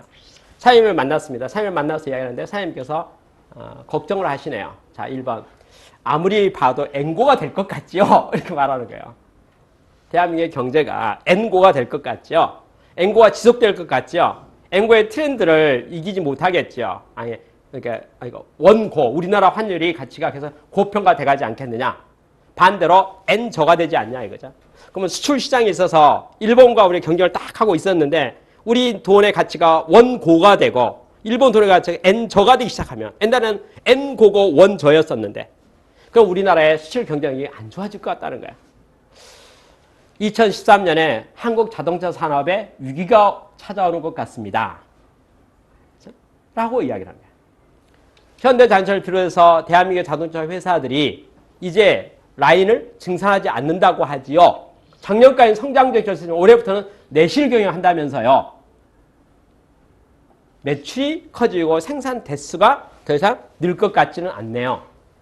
소문 들어보니까 GM코리아는 한국의 생산에서 생산 기종을 이제는 단종시킨다고 하네요. 저희가 포캐스팅을 뽑아보니 2013년은 2012년보다 적어도 10%가 줄 것 같으니 거기다가 원고는 된다고 N저는 된다 하니 올해의 경기와 모든 상황이 기업하는 저희 입장에서는 참 부담스럽고 어둡습니다. 라고 저에게 경영 환경을 이야기하는 거예요. 경영 환경. 대한민국의 산업의 환경을 이야기하는 거예요. 그러면서 저한테 그 시간 동안에 우울한 이야기만 계속 골라서 계속 하는 거예요. 어디는 매출이 30% 감소됐다면서요. 어디는 매출 50% 감소했다면서요. 어디서 그 매출 올라간다는 정보는 어디서 안 들었는지 매출 떨어진다는 정보만 계속 말하는 거예요. 그러면서 저에게 기껏 하는 말이 뭐냐면 그래도 남들은 매출이 30% 떨어지겠지만 우리는 실력이 좋으니까 10% 정도 떨어져서 멈출 거라고 기대하는데 그렇게 믿어도 되겠지요? 라고 저한테 말을 했습니다. 여러분, 두 회사, 대한민국의 최고의 회사들이고 경쟁 있는 회사들인데 리더의 마인드가 그러니 올 2014년 연말이 되었을 때 10배 커지겠다고 도전하는 회사는 제가 보기에 적어도 작년보다 나빠질 것 같지는 않아요. 얼마나 좋아질지는 잘 모르겠지만. 그러나 남들은 반 내려가는데 우리는 10%밖에 안 내려가야 될 건데 라고 걱정하는 회사가 적어도 10% 내려갈 것 같은 생각이 드는 거예요. 이게 리더십이에요. 그래서 제가 돌아와가지고 공공 고민했어요. 왜 두 회사 다 제가 잘하는 회사거든요. 실력도 좋은데, 실력도 좋고 다 좋은데 왜 이 차이가 발생하는 거예요? 가만히 생각했더니 놀라운 게 발견된 게 뭔 줄 아세요? 첫 번째 회사 사장님은요, 영어를 너무 잘하시는 분이에요. 두 번째 회사 사장님은 영어를 할 줄 모르는 사장님이에요. 지금 시대는 글로벌 시대잖아요. 비즈니스에 있어서 첫 번째 사장님은 자기 주특기 중에 하나가 영어 잘하는 거니까 이제 드디어 숨겨놨던 내 영어 실력 발휘할 때가 됐다고 생각하는 거예요. 그래서 이분은 외국 사람 만나고 해외 출장 가가지고 외국 회사 찾아가고 만나고 회사 프레젠테이션 소개하는 거 있잖아요. 그래서 전혀 스트레스를 받지 않는 거예요. 그래서 당장 비행기 타고 가겠다는 거예요. 그쵸? 두 번째 사장님은 영어를 못해요. 찾아오면 조용히 듣고 통역 통해서 이렇게 일을 했어요. 근데 2013년에 대를 보니까 자기 발로 걸어서 외국 회사 가가지고 프레젠테이션 할 용기가 안 생기는 거예요. 저는 영어 실력이라는 것과 글로벌에 대한 준비하는 것, 개인의 역량이라는 것이 이렇게 영향을 미칠 거라는 전혀 생각하지 못했어요. 근데 2013년에 두 사장님을 딱 보니까 글로벌에 준비된, 현재는 지구촌 시대고 글로벌 시대라고 하잖아요. 글로벌 시대에 준비된 사장님하고 글로벌 시대에 준비되게 좀 부족한 사장님하고의 차이가 그 회사의 현재부터 미래를 결정하고 있구나는 것을 느꼈어요. 그걸 리더십이라고 합니다. 여러분, 우리가 속해 있는 어떤 조직 있잖아요. 조직에 내가 리더가 아니라도 리더십이 있겠네요. 그 리더십이 누군가에 따라서 색깔과 뉘앙스가 달라진다는 거죠. 그리고 더 중요한 것은 내가 저는 리더십이 아니니까 제 책임이 아닙니다 라고 우리가 발뺌할 수가 있잖아요. 그러면 시간만 지나면 어떻게 됩니까? 10년 후에, 3년 후에, 5년 후에는 내가 리더가 되는 거예요. 그렇잖아요. 그때는 책임을 어떻게 질 거예요? 그렇죠. 내 실력 때문에 내 조직과 내가 하는 것이 발목이 묶인다면 그 책임을 어떻게 감당할 거냐고요. 그렇죠? 우리 모두는 리더로서 준비해야 되는 거죠. 현재 리더이거나 미래 리더 둘 중 하나예요. 둘 중 하나죠. 그럼 거기에 따른 준비가 필요하다는 거죠. 그래서 이 책에서는 모든 비즈니스의 첫 번째 기본 요건 중 하나가 리더십을 강화해야 됩니다. 리더십을 잘 선택하고 또 리더십이 잘 준비돼야 됩니다. 라는 것을 경영에 있어서 말하고 있습니다. 두 번째 말하고 있는 내용이 뭐냐면 포커싱이라고 했어요. 포커싱은 우리가 다 아는 단어들, 선택과 집중이라는 말이거든요. 결론을 한 번에 딱 말하면 모든 건 다 잘할 수는 없다는 거예요. 정말 잘하고 싶은 거 하나 골라서 그쪽에 집중하게 되면 그건 남보다 잘할 수 있다는 거죠. 그러니까 집중하면 잘할 수 있어요. 집중하지 않으면 다 잘하기가 어렵죠. 왜? 우리가 갖고 있는 자원이 유한하니까. 그렇죠? 그래서 많은 지혜로운 사람 우리가 하는 권고사항이 뭐냐면 심플하라, 단순하라, 간단하게 하라 이렇게 말하는 거예요. 뭐 때문에? 복잡하고 이것저것 산만하면 뭐가 됩니까? 집중이 안 되는 거죠. 그럼 결국은 성과를 못 낸다는 거죠. 기업 교육도 똑같다는 거예요. 어떻게 합니까? 집중하라는 거예요. 그 집중하라. 포커싱을 맞춰라. 그죠? 그 다음에 전략의 일관성 말했어요. 전략의 일관성은 뭐냐면 어떤 일을 가다 보면 난관에 부딪히지 않는 지구상이 있을 수가 없어요. 그렇죠? 여러분, 미래는 불확실하기 때문에 어떻게 미래에 대한 모든 계획이 계획대로 딱딱딱 맞아갑니까? 우리가 전지전능합니까? 절대 그렇지 않기 때문에 어떻게 할까요? 가다 보면 분명히 장애가 막히고요. 가다 보면 뭔가 계획대로 안 되는 게 나온다 이거죠. 벽이 나온다 이거죠. 벽이 나오면 어떻게 합니까? 방법이 둘 중 하나네요. 돌파하거나 이제 바꾸거나, 그러니까 진로를 바꾸거나. 바꾸지 말라 그 말이에요. 전략의 일관성이라는 말이. 그렇죠? 가고자 했으면 난관이 오거나 장애가 생기면 극복할 방법을, 정면 돌파할 방법을 그렇게 해서 그것을 극복해야지. 세상에 난관 없는 게 어디가 있냐는 거예요. 그러면 그걸 가다가 막히니까 이거 아닌가 보다 라고 스톱해갖고 딴 데를 갔어요. 그럼 난관이 없을까요? 그럼 또 있겠네요. 그럼 또 안 해. 또 안 하고. 그렇죠? 그러면 이루는 게 하나도 없잖아요. 그렇죠? 그것을 말하면 전략의 일관성을 가지고 가야 될 것이 아닌가. 그렇죠? 그 다음에 나온 단어가 인사 배치에 대한 설명을 했어요. 인사 배치는 뭐냐면 사람 쓰는 거, 적재적소에 대한 거. 여러분 그 비즈니스에 있어서 정말 중요한 키워드를 하나 말씀드린다면요. 모든 비즈니스 다 동일하긴 하지만 산업교육이라는 것이 한계가 있어요. 그게 뭐냐면 산업교육의 한계가 뭐냐면요. 3살 버릇 여든 간다는 것을 못 고친다는 거예요. 사람마다 기질이 있고 사람마다 주특기가 있고 사람마다 개성이 있는데 개성이 그대로 간다는 거예요. 그럼 우리 중에 내성적인 사람이 있거든요. 우리 중에 외향적인 사람이 있어요. 외향적인 사람은 내성적인 사람을 바꾸는 활동이랄지 내성적인 사람은 외향적인 활동을 바꾸는 것이 용이하지 않다는 거예요. 효과적이지도 않다는 거예요. 그럼 인사 배치는 어떻게 해야 됩니까? 내성적인 사람은 내성적인 일에 적합한 일에 임무를 맡기고 외향적인 사람은 거기에 적합한 일을 맡기게 되면 적재적소 맡기게 되면 다 잘하는 거죠. 그게 인사 배치죠. 적임자라. 제가 어느 기업을 방문했더니요. 그 회사에 이렇게 인사 담당자가요. 이렇게 신입사원을 선발하는 데 있어서 이제 자기들이 고민을 많이 한다 그런 말을 하길래 제가 궁금해서 물어봤어요. 뭐라고 물어봤냐면 그러면 어떤 사람을 뽑습니까? 이렇게 물었어요. 그래서 어떤 것들을 봅니까? 항목을 뭘 봅니까? 그래서 영어 점수를 봅니까? 뭐 학점을 봅니까? 아니면 뭘 봅니까? 그리고 어떤 사람을 우수 인재로 선발합니까? 라고 말했더니 삥긋 웃으면서요. 저희는요. 상한선 커트라인을 가지고 있습니다. 그러더라고요. 학점이 높고요. 영어 너무 잘하고 누가 봐도 똑똑한 사람은 절대 안 뽑는다는 거예요. 저는 그 말 듣고 깜짝 놀랐어요. 우리 모든 원서 쓰는 사람 있잖아요. 어떻게 하면 잘 보일까 연구하잖아요. 남과 상대평가해가지고 더 멋있게 보이려고. 내가 이렇게 실력 있는 사람이다. 내가 이렇게 자격증도 있다. 내가 영어도 잘한다. 뭣도 잘한다. 봉사활동도 많이 했고 나는 이렇게 해서 남보다 좋은 사람을 증명하려고 막 노력해서 스펙 쌓기 그래. 막 썼다 하는데 여러분 제가 만난 그 좋은 회사인데 그 회사 인사 담당자는 저한테 도리어 뭐라 합니까? 스펙 좋은 사람 절대 안 뽑는다고. 그렇게 말하는 거예요.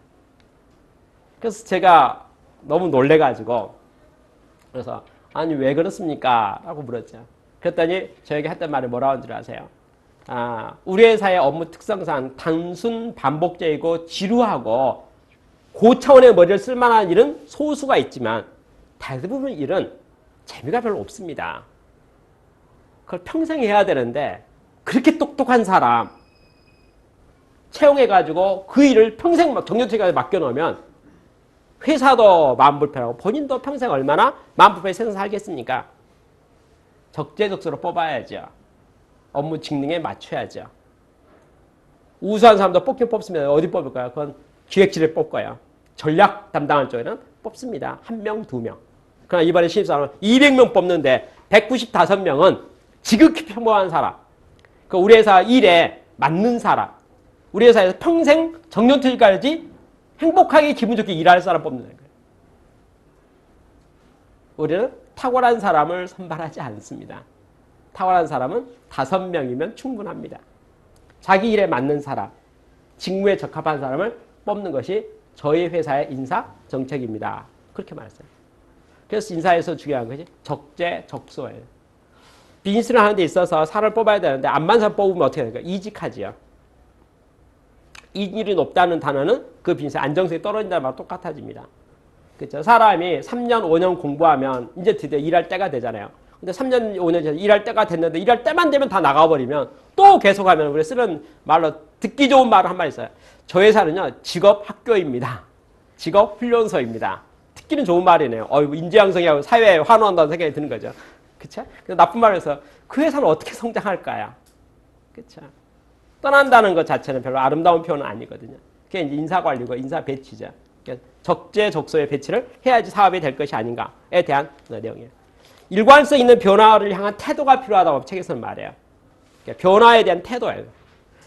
시간에 경영자가 오늘 어느 세미나 가서 무슨 얘기를 듣다고 오더니 우리 회사가 그림 비즈니스 해야 된다고 딱 그러더니 그 다음날 또 어디 세미나를 갔다 오더니 또 이제 바꿔요. 우리가 뭘 해야 된다 해서 연단위로 계속 경영 방식을 바꿔가고 있으면 누구 장단에 춤을 출까요? 그렇죠? 그래서 그걸 뭐라 합니까? 변화의 피로감이라고 그래요. 변화의 피로가 뭐냐면요. 드디어 새해가 돼가지고 새로 캐치프레이가 딱 붙잖아요. 붙으면 모든 직원이 어떻게 합니까? 가만히 있어요.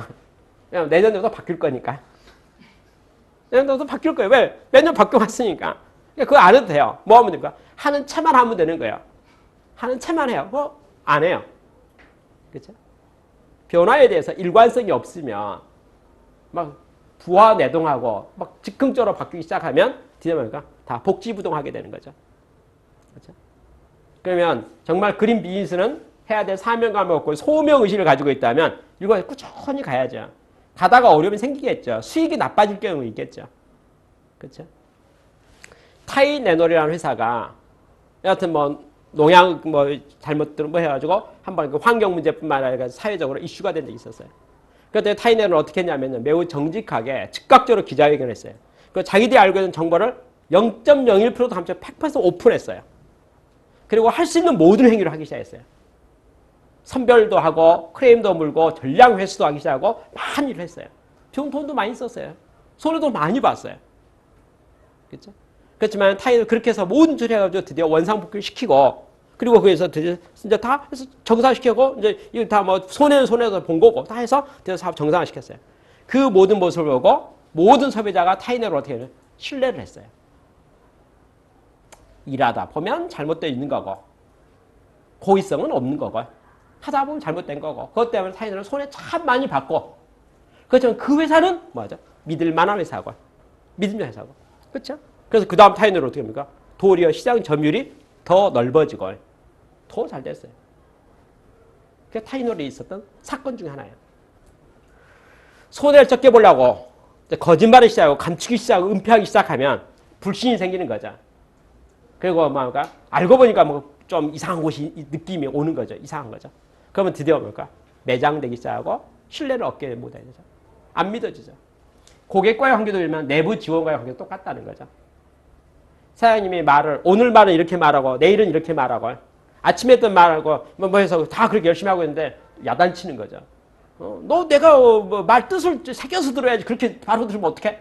새겨서 들어야지 이렇게 말하는 순간 갑자기 머리가 복잡하기 시작한 거죠. 그렇죠? 그러면 새겨서 들어라 말 듣고 나서부터 이제는 아무 말도 안 듣는 거죠. 아무 말도 안 듣는. 이게 뭐죠? 일관성. 변화에 대한 일관성 있는 변화에 대한 태도를 가져야 된다고 말하죠. 이 책에 아주 너무나 간단하고 상식적이면서 정확한 표현을 썼는데 그게 뭐냐면 모든 비즈니스에 이익이 있어야 된다는 거예요. 이익이 없으면 비즈니스는 지속될 수 있는 원동력을 잃어버리고 맙니다. 그렇죠? 그러니까 모든 비즈니스를 설계하는 사람은 비즈니스 모델을 설계하는 사람은 뭐 합니까? 이익을 내도록 노력해야 되는 거죠. 회사가 건강하도록 노력해야 되는 거죠. 경영의 많은 분석들을 보면요. 지표들이 있어요. 뭐 수익성에 대한 지표도 있을 수가 있겠고 무슨 안정성이다, 유동성이다, 뭐 지불 능력에 대한 지표도 있겠고 무슨 활동성이, 성장성이 여러 가지 다양한 경영 지표들이 있거든요. 그리고 종합평가 점수도 있어요. 그 종합평가 점수 그레이드도 나눴어요. 이게 뭐냐, 요 정도 되면 최고고, 요 정도 되면 뭐 보통이고, 이 정도는 문제가 있고, 이거 안 된다. 이거 레벨이 있어요. 모든 경영자는 그 숫자에 책임의식을 가져야 되는 거죠. 현재 우리 숫자는 그 중에서 5단계 레벨 중에서 5.0이 만점이라고 생각하면 2.5 수준인지 중간 평균인지 아니면 3.2 정도 수준인지 아니면 1.7 레벨인지에 대한 것을 분명히 객관적으로 판단해야죠. 그리고 그 숫자가 어딘지는 관심 없어요. 관계없어요. 뭐냐면 1.7이면 1단계로 2로 넘어가야죠. 2자는 붙여야 되겠죠. 2.3이라면 3자가 되도록 도전할 필요가 있겠죠. 3.2라면 1단계 3.5로 넘어가면 좋겠네요. 3.6이라면 4자만 붙여보는 게 좋겠네요. 그렇잖아요. 그렇게 해서 뭡니까? 체질을 강화하고 이익이 나오고 건강한 비즈니스 되도록 만들 필요가 있는 거죠. 그렇죠? 우리가 사람 몸에 대해서 말할 때 이렇게 말하잖아요. 건강관리 잘 하세요. 이렇게 말하잖아요. 그럼 건강을 하기 위해서 해야 될 일이 몇 가지가 있겠네요. 적절한 운동도 해야 될 것 같고요. 예를 들어서요. 그러니까 먹는 거 있잖아요. 그것도 좀 적절히 해야 되겠네요. 그러니까 그렇죠? 우리 이론상으로 그러니까 흡수되는 칼로리하고 배출된 쓰는 칼로리가 균형이 있어야 되잖아요. 쓰는 칼로리는 매일 2,000칼로리를 쓰고 있는데 흡수된 칼로리가 몸에 들어오는 칼로리가 매일 4,000칼로리가 들어오고 있다면 반드시 몸에 축적되겠죠. 그건 상식이죠. 그렇잖아요. 어떻게 하면 2,000칼로리 쓰는 것을 운동을 하고 3,000칼로리를 올릴 것인가에 대한 노력을 해야 될 거고요. 4,000칼로리 쓰는 것을 3,000칼로리 이하로 낮추도록 노력해야지 균형이 있는 이제 건강관리가 되는 거잖아요. 우리가 사람 몸의 건강을 해야 되는 것과 똑같이 기업도 건강을 해야 되는 거죠. 그러면 기업의 건강관리 중에서 지표 중에서 가장 넘버원 첫 번째 지표가 이익이 있습니까의 지표예요. 뭐 3대 지표, 5대 지표, 10대 지표가 있는데 어떤 지표라도 첫 번째 기업의 지표 넘버원 첫 번째 지표가 이익률이에요. 이익률이에요. 그게 첫 번째 지표예요.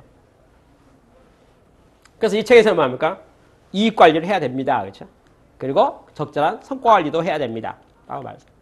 근데 이 책의 결론으로 아까 말한 그 내용, 그 기업의 비즈니스를 잘해야 됩니다. 결론의 맨 마지막은 정말 고전적으로 딱 맞는 말 써놨네요. 뭐라고 썼습니까? 맨파워를 향상시켜야 됩니다. 그죠? 왜? 모든 사업은 사람 일하기 때문에 사람이 역량이 좋아지면 잘하게 됩니다. 그러니 사람의 능력을 향상하기 위해서 교육을 한다 할지 또 지식 관리를 한다 할지 전략을 관리한다 할지 사람의 안목이 좋아지도록 하는 재반적인 많은 활동들이 필요하고 중요합니다. 사람에게 성장할 수 있는 기회를 주면요. 반드시 성장합니다. 콩나물에게요. 물을 많이 주면 반드시 자랍니다. 그렇죠? 그게 안 자라가는 것 같아 보이지만 분명히 자라요. 회사에서 직원에 대한 관심을 가지고 육성하려고 마음을 먹고 배려를 하고 인풋을 하면 그것 갖고 돼요라고 말하지만 어떻게 보면 콩나물에 물 주는 것 같아 보이면 마찬가지로 무조건 인재는 양성되죠. 양성된 인재가 뭐합니까? 미래를 책임지는 거죠. 그렇죠? 그건 매우 중요한 투자라고 말할 수가 있거든요. 그런 면에 대해서 뭐합니까? 이 책에서는 여하튼 뭐 10가지 주요 성공 요인 해가지고 키워드를 쭉 말하는데 제가 지금 설명했던 그런 내용들을 쭉 썼어요. 그렇죠? 근데 이런 내용을 하면서 이 책에서 마지막 결론 쪽 후반부에 다음과 같은 멋있는 뭐 제가 보기에 정확히 맞는 한 2가지 정도 이야기를 했습니다. 첫 번째 이야기는 뭐냐면 결국은 측정되지 않고서는 개선될 수가 없다는 이론이에요. 모든 변화 관리에 대해서는 KPI를 만들고 측정 지표를 만들고 숫자로 관리를 해야 된다는 거예요. 변화 관리를 해야 된다는 거예요. 그러니까 아까 탄소 배출량 그러면 탄소량 있잖아요. 탄소 배출량이 평가돼야 된다는 거예요. 그리고 그것이 얼마 되는지를 측정이 되고 관리돼서 거기에 대해서 변화에 대한 것들이 계량이 돼야 된다는 거죠. 측정돼야지 뭐가 됩니까? 되는 거죠. 근데 우리가 지구 환경이 안 좋다고 말했으니 그런 많은 것들에 대한 현저히 데이터가 있다는 거죠. 아까 말한 그러면 이렇게 말하는 거예요. 한마디로 쉽게 말해서 온 인류의 이 지구상에 1000만 명 이상 되는 도시수가 몇 개일까요? 이렇게 말하면 숫자가 나오겠네요. 조사되겠네요. 대한민국은 몇 개가 있습니다. 대한민국은 뭐 1000만 명도 하나밖에 없네요. 서울밖에 없네요. 이제 부산은 아직 뭐 400만밖에 안 된다고 하니까 1000만 명 거리겠네요. 대한민국 하나밖에 없어요. 근데 중국에는 뭐라고 해서 많죠. 수십 개가 있는 거잖아요. 그렇죠? 그럼 중국에 수십 개 있고 일본에 몇 개 있을까? 몇 개 있겠죠. 그렇죠? 그럼 나라 더하면 전 세계 1000만 명이 넘는 도시가 몇 개인지가 나올 거잖아요. 근데 대한민국을 비롯해서 모든 나라가 뭐에 노력해야 되겠습니까? 그것을 숫자가 더 늘어나지 않도록 노력이 필요한 거죠. 적절하게 분권화되는 분산에 대한 노력이 필요한 거죠. 그렇죠? 분산에 대한 그런 활동들이 국가에서 정부에서 노력이 하고 그것이 성과에도 해야 되지 않겠습니까? 그래서 그 결과로 뭐 합니까? 2013년에 다 대봤더니 297개였다. 2020에 됐을 때 290개가 되든지 250개가 되든지 좀 늘어서 좀 아쉽게 305개가 되는 것까지는 봐줄 수가 있겠네요. 그렇죠? 근데 경고하는 건 뭡니까? 현재 숫자가 297개라고 했는데 2020에 되더니 2970개가 된다는 것은 이건 문제라는 거죠. 그렇죠? 그러면 숫자를 플로팅하고 있어야 되는 거죠. 올해 몇 개, 내년에 몇 개 점을 딱딱 플로팅하고 찍어가야지 그 숫자를 보고서 뭐 합니까? 이거 적정 수준이다랄지 더 열심히 하겠다랄지 이 정도로 가면 되겠다랄지 가장 해피한 숫자는 현재 숫자 297개라고 했습니다. 내년 같은 280개가 되는 거예요. 그 다음 250개가 되는 거예요. 그 다음에 뭐 200개가 되는 거예요. 이러면 전 세계적으로 모든 국가가 적극적으로 협력해주고 있고 잘하고 있다는 것을 표현하는 표현으로 해서 우리 지구를 우리 손으로 구하는구나 이런 말이 나올 수가 있게 되겠죠. 그렇죠? 근데 다 열심히 한다고 말은 다 그렇게 해놓고 숫자는 기하급수로 계속 늘어나고 있으면 이건 문제가 있고 그건 당장에 뭔가 더 극단적인 조처들이 필요하다는 것을 의미하는 거잖아요. 이 책에서는 뭐라면 모든 변화 관리에 대한 모든 것은 측정돼야 된다는 거예요. 측정되고 숫자로서 그걸 뭐합니까? 그걸 봐야 된다는 거예요. 그리고 지구 환경의 문제는 개인의 문제가 아니고 전체에 대한 문제이기 때문에 그 정보가 어떻게 합니까? 공유돼야 된다는 거죠. 자, 첫 번째 이야기 시작하면서 뭐라고 시작했습니까? 정보는 공유화돼야 된다. 공감대 형성돼야 된다. 나만 알 것이 아니라 모두가 알아야 된다. 그 인식의 전환이 필요하고 확산해야 된다라고 했잖아요. 그러면 다시 결론에 와서 뭐라고 합니까? 그것을 특정한 데이터를 계속 변화가 어떻게 되고 보여줘야 된다는 거죠. 그래야지 그 보고서 사람들이 이제 피드백이 되는 거죠. 여러분 어느 대기업에서요 식당에 보면 음식 쓰레기, 음식물 쓰레기라고 하고 그 뭐라면 잔밥, 양 이렇게. 잔밥을 보면 뭐 부잣집이니까 뭐 넉넉하게 주는 거야. 그 자기 맘대로 이렇게 다 이렇게 자기 원하는 대로 배식할 수 있도록 이렇게 배려가 돼 있으니까 뭐 이렇게 뭐 별로 생각 없이 음식 보니까 욕심 나니까 했는데 또 남는 게 많이 나오는 거죠. 그 쓰레기 양이 많은데 줄이고 싶어요. 그렇죠? 그럼 어떻게 줄일까요? 대기업에 하는 식당에서 하는 방법이 뭐가 있냐면 이제 오늘 나오는 그 음식물 쓰레기 있잖아요. 중량을 저울에 달아서 그래프를 만들어 가지고 날짜 딱 적어서 플로팅을 딱 하는 거예요. 그 점을 딱 찍었어요. 423kg, 그렇죠? 우리 식당에서 오늘 배식하고 여러분이 먹고 남은 거 있잖아요. 무게 달아봐서 423kg입니다. 라고 점을 딱 찍어놨어요. 아무 말 안 했어요. 그래프만 그려놓은 거예요. 점만 탁 찍어놨어요. 그 다음날 그 그래프를 어디다 식당 문 입구 있잖아요. 들어가는데 딱 보니까 크게 붙여놨어요. 잠밥 나온 뭐 양, 처리 양. 423 숫자를 딱 보고 숫자가 크잖아요. 일부러 그래프를 할 때 딱 해서 밑에 하는 게 높은 숫자 있잖아요. 눈금을 423이니까 500까지, 500이 끝이에요. 위에 점이 푹 찍어있어요. 딱 보는 사람 가슴이 다 찌끔하는 거예요. 양심의 가책을 막, 어제 자기가 욕심내고 딱 보는 거 탁 해갖고 바로 배식할 때 어떻게 해요? 조심하죠. 나 때문에. 나 때문에. 다 조심해요. 그래서 딱 했잖아요. 딱 오르면 들어간 사람마다 다 나 때문에 하고 들어갔기 때문에 그 다음날 딱 하면은 423kg으로 397kg으로 내려가 있겠죠. 그죠? 내려갔잖아요. 저만 또 찍었어요. 그거 저보다 딱 그래프가 내려갔어요. 내려가면 딱 이제 그 다음날 식당 가면서 이제 좀 어제 좀 미안했었는데, 그죠? 딱 들어가 좀 내려갔거든. 아, 그 다행이다. 그래서 내가 노력했더니, 그죠? 그래서 또 신경 써서 딱 했어요. 내려가고. 그래서 이제 내려가다가 어느 날 멈췄어요. 올라가요, 좀 다시. 200까지 내려가는데 210으로 올라가잖아요. 200 올라만 가면 다 양심의 가책을 받죠. 모두가 저런 반성하는 거예요. 나 때문에. 그죠? 다시 내려가는 거예요. 내려가다가 멈췄다가 또 올라가면 또 다 반성하는 거예요. 저러니. 그러면 대기업의 식당의 잠밥량은 계속 줄어서 희망하는 목표점까지 딱 가겠죠. 여기까지만 가면 돼요. 라고 밑에 선 하나 꺼놨어요. 빨간 선 하나 꺼놨어요. 여기까지 가면 돼. 마음이 다 놓여서. 그래서 또 그래서 벗어나지 않으려고 다 신경 쓰는 거예요. 그게 대기업에서 식당에서 음식물, 잠밥 처리를 줄이는 테크닉이에요. 그렇죠? 그러면 그러한 원리는 지구 환경을 살리는 문제도 똑같다 그 말이죠. 탄소 배출량 있잖아요. 탄소 뭐 지금 발생하고 있는 양 있잖아요. 그래서 국제기구에서 객관적으로 측정해가지고 그걸 공표하는 거예요. 공표하고 대한민국 발생률 얼마인지 얼마나 올라오고 있는 그래프들을 다 보여줘 버리는 거예요. 온 세상에다가 전 세계 모든 사람에게 다 공지해 버리는 거예요.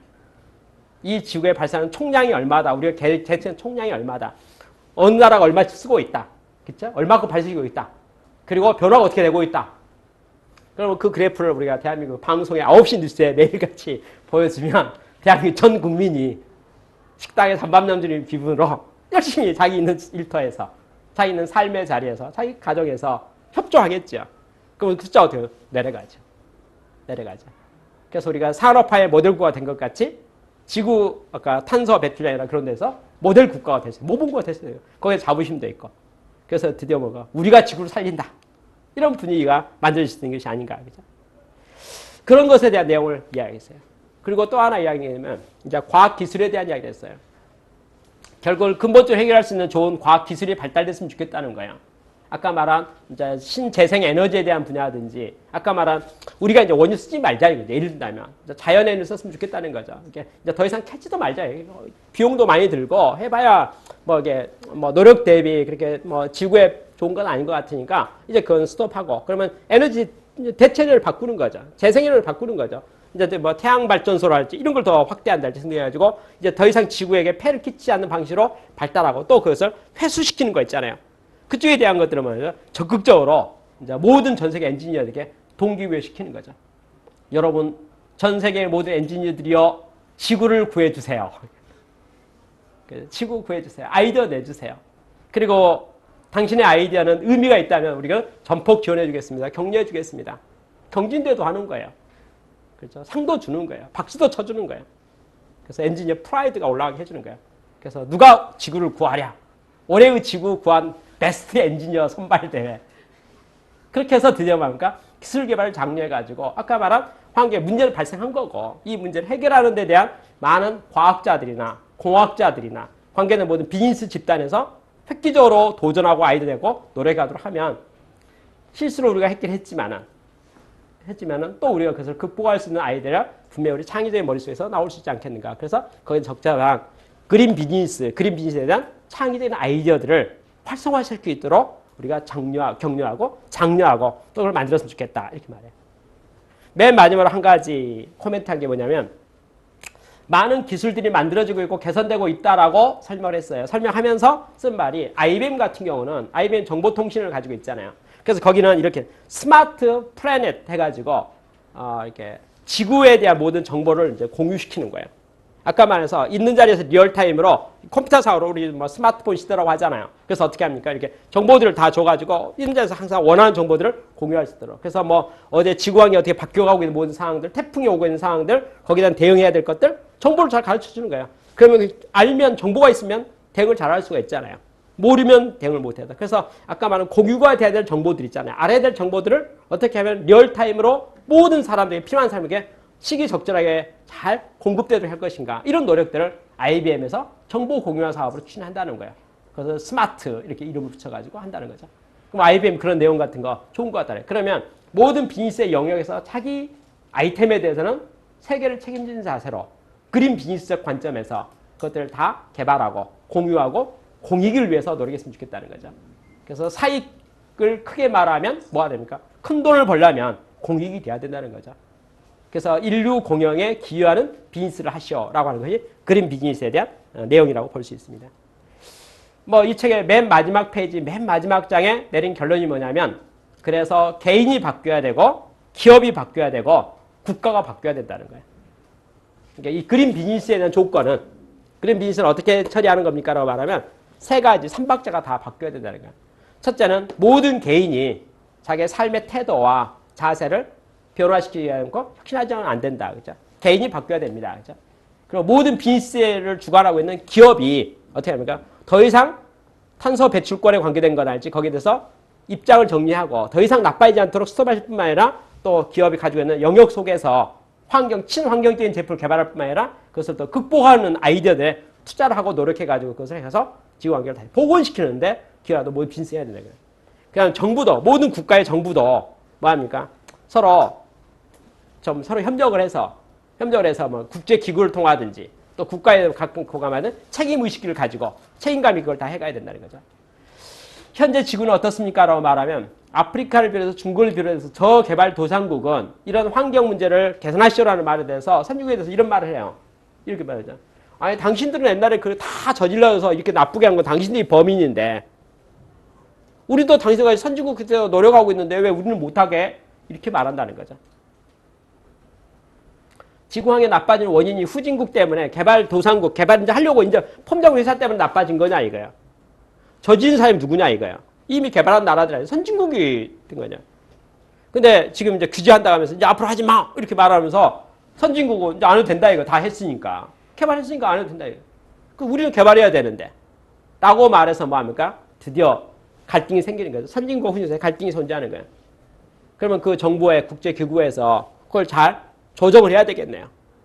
조정해야 되겠네요. 통제가 해야 되겠네요. 그래서 나온 단어가 뭐냐면 탄소 배출권 제도예요.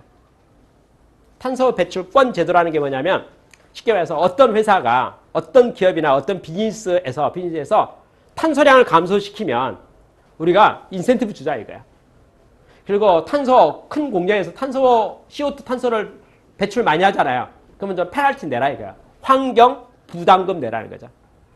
현재 우리나라에도 제도적으로 해요. 환경 부담금이라는 제도가 있어요. 그 환경 부담을 내고 있는 업종이 있고 업체 많이 있어요. 그래서 뭐 자동차를 운전하다가 해서 배기가스 나오잖아요. 배기가스 CO2를 발생시키니까 다 뭐 환경 부담금 해가지고 다 내고 있어요. 근데 그 우리가 어떻게 보니까 인식 없이 내고 있다는 거죠. 왜 내야 되는지 모르고 그냥 내는 거죠. 근데 그것을 인식하라 이거죠. 그리고 그것을 개선해야 된다 이거죠. 그래서 뭐 정부나 회사나 개인의 모든 마인드의 혁신, 태도 혁신이 매우 필요합니다. 라고 말합니다. 저는 이 책에 대해서 여러분에게 소개하면서 이런 생각합니다. 그린 비즈니스는 시대적인 과제입니다. 옛날에 없었던 과제죠. 그리고 현재 우리가 극복하지 않으면 안 되는 과제들이죠. 반드시 우리가 극복해야 될 과제라고 생각합니다. 이 과정이 해결되지 않고서는 우리 차세대의 다음 세대의 미래가 밝지 않겠네요. 그렇죠? 그러니까 우리가 슬기롭게 해결해야 되면 우리가 산업화 과제에서 지구에게 훼손시켰던 많은 것들이 있었는데 그래도 최소한 복원을 해서 다음 세대에게 아름다운 지구를 아름다운 세상을 다음 세대에게 넘길 수 있도록 이 시대가 가지는 부산물들에 대한 것 하다 보니까 부작용이 나왔던 것들을 원상복귀시키는 데 대한 노력이라는 것은 반드시 필수적으로 해야 된다. 그것이 바로 그린 비즈니스라는 거죠. 그동안은 그린 비즈니스에 대해서 많은 사람들이 정부 구호로 생각했어요. 그러니까 정부 구호라는 것은 그냥 뭐 하는 거죠. 그래서 새 정부 들어서니까 또 운동 하나 하는 거예요. 그냥 또 다음 정부 되면 5년만 지나면 또 바뀔 거라고 생각하는 그런 마음 속에서 나하고 무관하게 생각했는데 사실은 전혀 그렇지 않다는 거죠. 그것은 개인의 힘으로 극복할 수 있는 것이 그런 비즈니스는 절대 아닙니다. 그렇죠? 우리 모두가 사실은 그린 비즈니스의 주인의식을 가지고 책임의식을 가지고 그렇죠? 일단 내 자신이 여기에 더 동참할 필요가 있다는 게 첫 번째 내가 해야 될 결정이 되겠네요. 내가 속해 있는 조직이 정말 여기에 대해서 사심없이 정말 좋은 마음으로 그린 비즈니스에 동참할 수 있도록 내가 독려하고 격려하고 참여하고 설득하고 그렇게 내가 해야 되겠네요. 그리고 시민단체나 사회적으로도 국가적으로도 우리나라가 이런 그린 비즈니스에 대해서 모델 국가죠. 모범국가 되고 그렇죠? 자랑스러운 국가가 될 수 있도록 노력해야 되는 것이 필요하다는 거죠. 그런 것을 요새 인터넷 시대이고 다 이렇게 정보화 시대니까 우리가 그걸 잘 홍보하면 우리가 좋은 모델을 보여주면 남들도 그거 보고 모방해서 그게 잘 되지 않겠는가라고 말합니다. 그린 비즈니스에 대해서 설명을 여러 개 쭉 드리면서 제 마음속에 이런 생각이 듭니다. 아까 맨 처음 시작하면서 우리가 정말 과소비인 것 같다. 그렇죠? 샴페인을 너무 많이 빨리 터뜨린 것 같다. 그런 소감의 뉘앙스의 이야기를 드렸는데 정말 우리나라는 우수한 민족인 것 같거든요. 너무나 단기간에 너무나 놀라운 많은 기적 같은 것을 이루었기 때문에 그렇죠. 그렇기 때문에 다음 덱치는 그런 것에 생기는 세계적인 이슈들과 문제들에 대해서 우리도 거기에 책임 있는 또 국가이고 민족이고 어떤 상황이기 때문에 또 그걸 극복하는 데 있어서도 우리가 좋은 모델이 되었으면 좋겠다는 생각합니다. 또 거기에 대해서 우리가 속해 있는 모든 자리에서 특별히 더 나은 모습을 가졌으면 좋겠습니다. 저의 정답은 딱 한 가지입니다. 여하튼 오늘 공부를 했으니 오늘보다 내일, 내일보다 모레 우리를 이 일에 스텝 바이 스텝으로 한 걸음씩 나아가는 것을 특별히 모두에게 권하고 싶습니다. 저도 제가 속한 영역 속에서 저도 보다 나은 그린 비즈니스가 되도록 그렇죠? 저도 공유할 건 공유하고 전파할 건 전파하고 노력할 건 노력하고 그렇죠? 우리 모두가 그런 실천가가 됐으면 좋겠다는 것을 말씀드리면서 강의를 마치도록 하겠습니다. 마치겠습니다.